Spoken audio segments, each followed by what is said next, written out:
Hey everyone, welcome back to the channel. Michael PokeOz here. Today's video is all about what it would actually take to risk it all. And by that I mean, what would it actually take to quit your 9 to 5 and go all in on Pokemon and actually earn an income off it?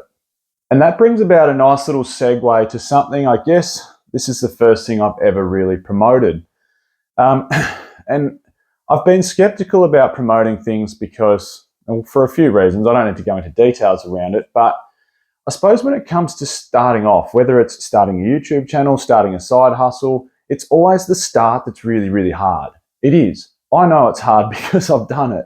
Okay, I spent 6 months not earning a cent. And even now, I don't earn much at all. A little bit, of course. A little bit of a reward, I guess, for the hard work. But starting off on a journey, whether it's starting a new business, starting a YouTube channel, starting an eBay store, starting some sort of side hustle around Pokemon and turning a hobby into an income is really, really difficult. And without the support of other people, it makes it even harder.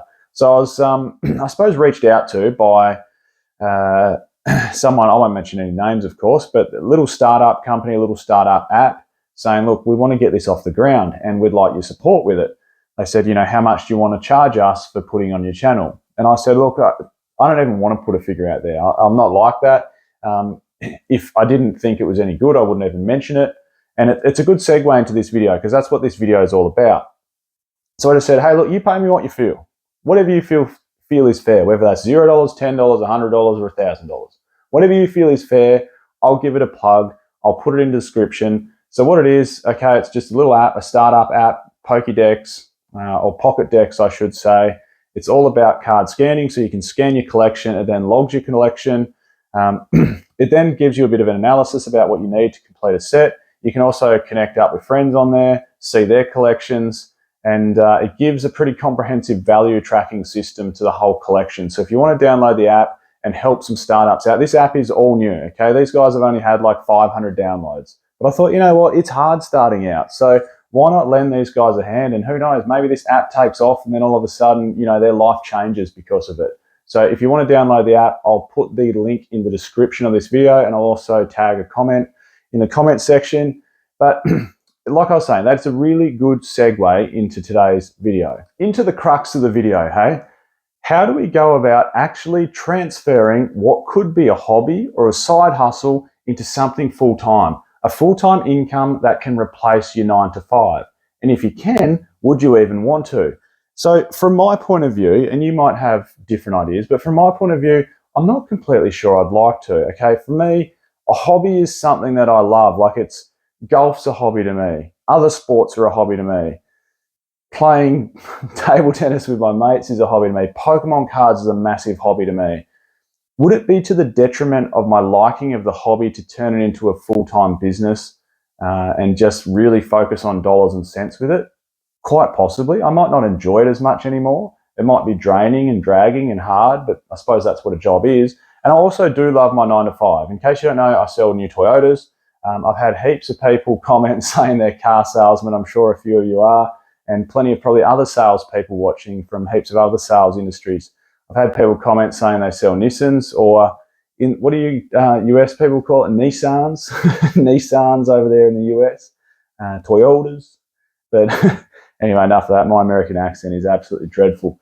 So anyway, thanks. If you're a car salesman, thanks for watching. And I suppose we've got something in common, selling cars and Pokemon cards. So that's my 9 to 5. So would I want to get rid of that, which is also a passion of mine? Cars are a passion. I love cars and I love selling. I love talking to people.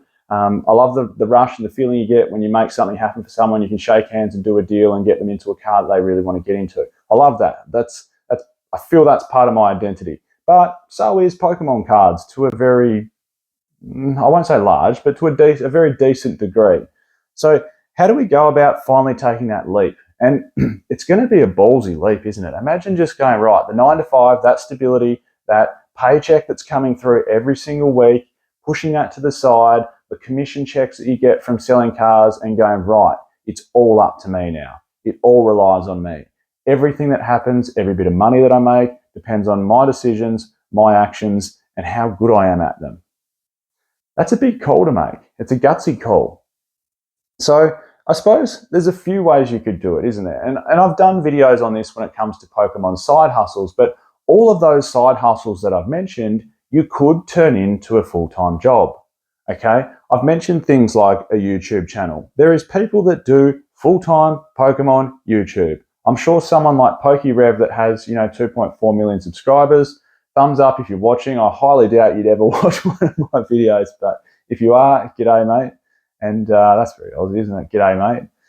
If you are, thanks for watching. But, I'm sure he could well have a 9 to 5, but he probably doesn't need to. If you've got 2.4 million subscribers and you're getting hundreds of thousands of views per video, you're probably making copious amounts of money. I'm sure he's making decent enough money that he doesn't have to work a 9 to 5. So he's probably started off with a side hustle and he's turned that into a full-time gig. YouTube is a full-time gig for him. I'm sure it is. The filming, the editing, I'm sure he has a little bit of a team or people that help him out. I'm sure there would be endorsements from people that say, hey, look, can you see this or help out with that? And I'm sure it's a full-time gig. So he's turned a side hustle from Pokemon into a full-time gig. And that's a gutsy move to quit your 9 to 5. There's other things I've mentioned if you've watched my video on sort of the 4 or 5 different Pokemon side hustles. There's also the whole buying sealed investments and just sitting on them and waiting for them to appreciate and then selling them off. Okay, someone like, Rudy from Alpha Investments does this, I suppose, more expensively than anyone else, or to a larger degree than anyone else, where he just buys copious amounts of cases and cases of sealed booster boxes, sits on them for a period of time, and then offloads them to his fans. And maybe he has other stores or means to sell them. But long story short, I guess that's what he does. He puts in capital, waits for it to appreciate in value, sells, and then recaptures that capital at hopefully some serious capital gains. That's, of course, another way to make money. There's other ways. There's people that, crack open slabs and regrade them. There's people that buy bulk collections, piece them out and sell them. And speaking about that, actually, I was talking to someone in the car industry over in Melbourne in Australia here the other day, and they were talking about, some friends of theirs that just full-time buy collections, piece them out and sell them individually. And apparently, last financial year, they made over 100,000 Australian dollars just doing that. So there's plenty of ways to, I suppose, quit your 9 to 5 and turn it into a full-time job. The question you have to ask yourself, though, is that what you really want? Because like I was saying, it all depends on you. Now, when it comes to transferring it all into a full-time job, I suppose there's steps we've got to take, isn't there? And you can think about it almost as leveling up or climbing up the staircase. And as I mentioned at the start of the video, everything at the start always feels hard. It does, okay? You might not have the best knowledge. You might be learning as you go. Everything might seem difficult and really hard. It's hard to find solid advice. You might be grinding and feel like you're not getting anywhere. Whether that's a YouTube channel, whether that's starting to invest in singles, whether that's starting to invest in a sealed collection, maybe you're buying the wrong products. So I suppose at the start, don't stress if it's hard. That's part of the fun of it. I remember when I started YouTube, and I'm not saying in any way, shape, or form that I'm hugely successful, because I'm not at all. I'm a very, very small YouTube channel that is battling. She's a battle. I love creating the content. I love sort of trying to create a community. I love chatting to you guys in the comments about Pokemon collecting and investing, but it's a battle. It's a grind. It's hard. It's not easy. I remember spending 6 odd months just grinding, thinking, how am I even going to get my 4,000 watch hours up to even send off a request to get monetized? So in case you don't know, that's what you do. You've got to get 1,000 subscribers and 4,000 watch hours. Then you send off a request to get monetized. It's not just you're instantly monetized. It's got to be approved, accepted, and then moved on. They look over every video to see if there's any copyright infringements and everything else in between to make sure you can get monetized, and then you do. It is a grind. And whether you've just started in sealed collecting and maybe you've bought some boxes 2 years ago that haven't moved at all, okay, you might feel like it's hard and I'm not getting anywhere. But what I'm getting at is when you want to move it from a very, very small hobby to ultimately earning a full-time income off it, there's steps in between that you've just got to grind away at. And that's part of the fun. That's part of the journey. As a Sealed collector, I would like to, slash investor, I would like to think for me over the next 6 months, I've got a goal to really step that up. Okay. It's gone from buying one booster box from every new set and just going, when I started, and just going, some of them might go up, some of them might not, to I really want to focus in and start spending more money on booster boxes, which sounds scary. It sounds scary, spending $5,000 for argument's sake on one lot of booster boxes. That's, it sounds scary and risky, but that's the next step that I want to take when it comes to booster box investing. Okay, I'm looking at Sword and Shield and I'm going, you know what? You talk about that whole Warren Buffett tactic of something feeling undervalued. For me, in Australia, Fusion Strike feels damn undervalued. It's $200 Australian a box, which is like $130 US or $125 US. It feels undervalued. It is a better set than a $200 Australian booster box. Now's the time to buy it. I don't see why not. Lost Origin, $240 a box or $230 a box Australian. Is that ever going to get printed again?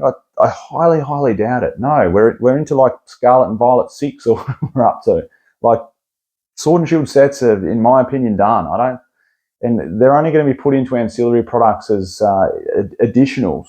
So that's, it's scary, but that's my next step I feel for leveling up is spending, rather than buying one box of each new set that comes out and maybe a couple of booster boxes of a set that I feel is really good, let's step up the investment. That's my next step when it comes to sealed investing is just go, you know what, if something feels undervalued and I think it's going to make a move soon, and I can see that, there's only, let's talk Fusion Strike for argument's sake, at 200 Australian a box, there might be 2 examples of that price. Then we're talking 210, then we're talking 220, then we're talking 230. And before you know it, you're only 20 booster boxes in and you've already hit 250. So you've now captured this market from the floor and you've got a new floor, which is 250. And before you know it, another 50 booster boxes on the Australian market and you're at 300 a box. In 12 months' time, then people go, this is actually a damn nice set. Okay, the pull rates are hard and there's no trainer gallery, which hurt a little bit, but it's a good-looking box. It's got Mew on the front of it. It's a heavily laden Mew set. It's got Gengar VMAX. It's got Espeon VMAX. The chase for those cards are going to be incredible. People are going to want to open this set in the future to chase those cards. People are going to want that box in the future just to have it, to look at it as part of their collection because it's a damn nice-looking box. People will go back in time to chase that box. Okay, people that have just come into the hobby now of Scarlet and Violet, it's like people that come in just at the start of Sword and Shield were chasing back to get Cosmic, Team Up, Unified Minds, Unbroken Bonds, Burning Shadows because that Rainbow GX Charizard, people were chasing back, and that's what will happen with Fusion Strike. So that's my next step to level up in that area. If I feel something's undervalued, I really want to jump on it. When it comes to singles, okay, and selling them off individually as part of collections, that might be something you do. You might have a little side hustle where you buy, a couple of collections here and there, maybe once every 2 months you buy a collection, then you piece it out and you sell them, and you might think, oh, you know what, I've made $2,000 in 2 months. So that's $1,000 a month from piecing out collections. What's the next level up for you? That's what you got to think about. A part of that grind is leveling up. Is it now we get one collection every month and piece them out? Yeah, it's going to be more work. Might be a couple extra late nights throughout the week, but that's the next step. Now making $2,000 a month from piecing out collections rather than $1,000 a month. Then you go, well, hold on, let's buy, the capital's starting to roll in. Let's buy some bigger collections. Let's buy more big collections and piece them out and sell them. So I think you get what I'm saying. It's a grind and leveling up, and that's why I put that app out there. Who knows? It could be I'm not saying it will be, but it could be a life-changing app for these guys. So Pocket Decks. Yeah, download it. It's on the Apple Store, of course. I'll leave a link in the description, like I said. I don't know. It could take off for these guys and be a huge thing for them. I'm sure a lot of time and energy and coding. I'm no expert when it comes to computers, but I'm sure all that's a grind. All that coding and time and late nights and fiddling and making sure everything works on the app. That takes time. That's part of the grind. And they might look at it and go, well, I've got 500 downloads in its first month. We're aiming for 10,000 in its second month. And then all of a sudden it becomes a snowball effect. And before you know it, your side hustles become an income earner for you. So best of luck, boys, on that app. I'm Michael. This is Poke Oz, and I'll catch everyone next time.